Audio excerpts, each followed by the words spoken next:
Welcome to ఆధ్యా TV. నేను మీ వెంకట్.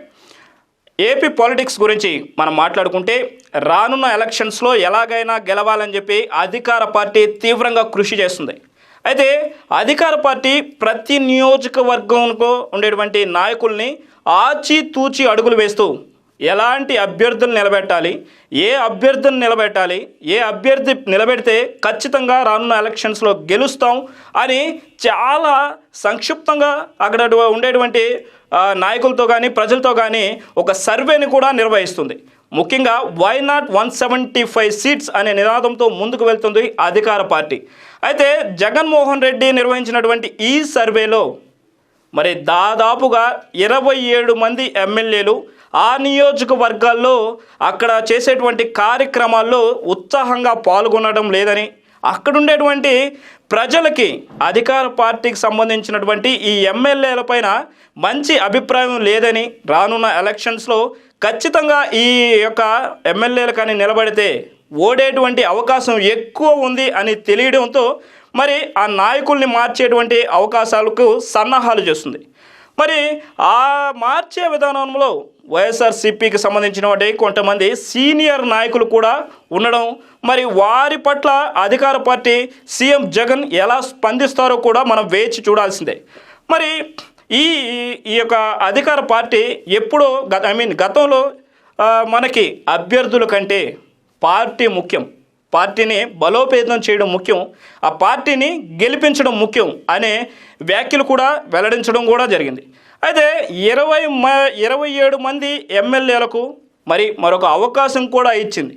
మరి వారు గడప గడప కార్యక్రమాల్లో కావచ్చు, లేకపోతే అధికార పార్టీ నిర్వహించేటువంటి సభలకు కావచ్చు, సమావేశాలకు కావచ్చు, వాళ్ళు పెట్టే పథకాల గురించి కావచ్చు, అవి ఎంతవరకు ప్రజల వద్దకు చేరుకున్నాయి, ఇవన్నీ మీరు కాస్త శ్రమించి వారి దగ్గర మంచి ఫలితాలను పొందాలని, ఎలాగైనా ఎలక్షన్స్లో గెలిచే దిశగా మీరు అడుగులు వేయాలని మరొక అవకాశం కూడా ఇవ్వడం కూడా జరిగింది గతంలో.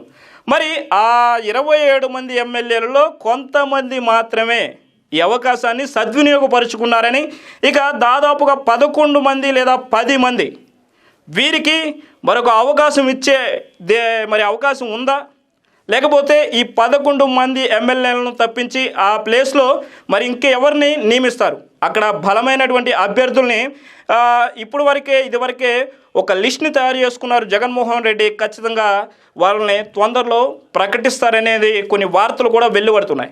ముఖ్యంగా పశ్చిమ గోదావరి, గుంటూరు, నెల్లూరు, ప్రకాశం ఈ నియోజకవర్గాల్లో మరి కొంతమంది అభ్యర్థులు కూడా మార్చే అవకాశం ఉందని చెప్పేసి కొన్ని వార్తలు కూడా వెలువెత్తుతున్నాయి. ఎందుకంటే 2024 ఎలక్షన్స్ ధ్యేయంగా అధికార పార్టీ సన్నాహాలు చేస్తుంది కాబట్టి, అందుకని ఈ ఎమ్మెల్యేలు కావచ్చు, లేకపోతే మిగతా ఏ నాయకులనైనా ఖచ్చితంగా మార్చేటువంటి అవకాశాలు కూడా అధికార పార్టీ మరి ఖచ్చితంగా నిర్ణయం తీసుకునేటింది అనేసి కొన్ని వార్తలు కూడా చెక్కలు కొడుతున్నాయి. కొంతమంది నాయకులు కూడా ఈ విషయాల గురించి ఎక్కువగా మాట్లాడుకుంటున్నారు.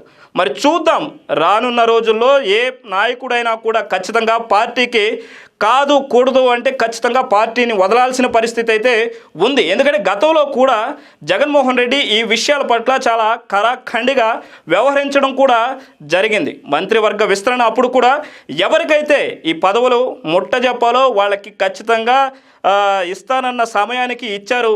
మరి అలా వైదొలిగినటువంటి కొంతమంది మంత్రుల్లో కూడా కొంత అసంతృప్తి ఉన్నప్పటికీ కూడా ఏదైతే జగన్మోహన్ రెడ్డి ముందుగానే వెల్లడించారో అదే ప్రకారం వాళ్ళ పట్ల నిర్వహించడం కానీ ఆ మంత్రి పదవులు వాళ్ళకి ఇవ్వడం కూడా దాంట్లో ఎటువంటి సందేహం లేకుండా ముందుకు వెళ్ళడం కూడా జరిగింది. మరి ఇప్పుడున్న పరిస్థితుల్లో ఈ ఎమ్మెల్యేలు వాళ్ళ పదవుల నుంచి లేకపోతే వచ్చేటువంటి మరి ఎలక్షన్స్లో వాళ్ళు పోటీ చేసే విధంగా ఇప్పటి నుంచైనటువంటి కార్యక్రమాల్లో ఎంతో ఉత్సాహంతో పాల్గొని అక్కడ ఉండేటువంటి ప్రజలకు కూడా ఎంతో కొంత న్యాయం చేస్తే, మరి ఎంతో కొంత పెట్టినటువంటి పథకాలు ప్రజల దగ్గరికి తీసుకెళ్తే, మరి లేకపోతే వచ్చేటువంటి ఆ ఎలక్షన్స్లో చెప్పిన వ్యూహాలు కానీ లేకపోతే చేసినటువంటి పథకాల గురించి కూడా అద్భుతంగా వాళ్ళు చెప్పగలిగి మరి వారు ఎంతవరకు అక్కడ ప్రజల యొక్క అభినందనలు గెలుచుకున్నారో మరి వారికి మాత్రమే అవకాశం ఉంటుంది అనేసి జగన్ వెల్లడించారు. మరి చూద్దాం రానున్న రోజుల్లో ఏ నియోజక పార్టీ నుంచి ఏ ఎమ్మెల్యే వైదొలుగుతున్నారు, మరి ఆ వైదొలిగినటువంటి ఆ పాత్రను ఎవరు మరి తీసుకుంటున్నారనేది చూద్దాం. మరిన్ని అప్డేట్స్ కోసం మీరు చూస్తూనే ఉండండి ఆధ్యా టీవీ. Thank you.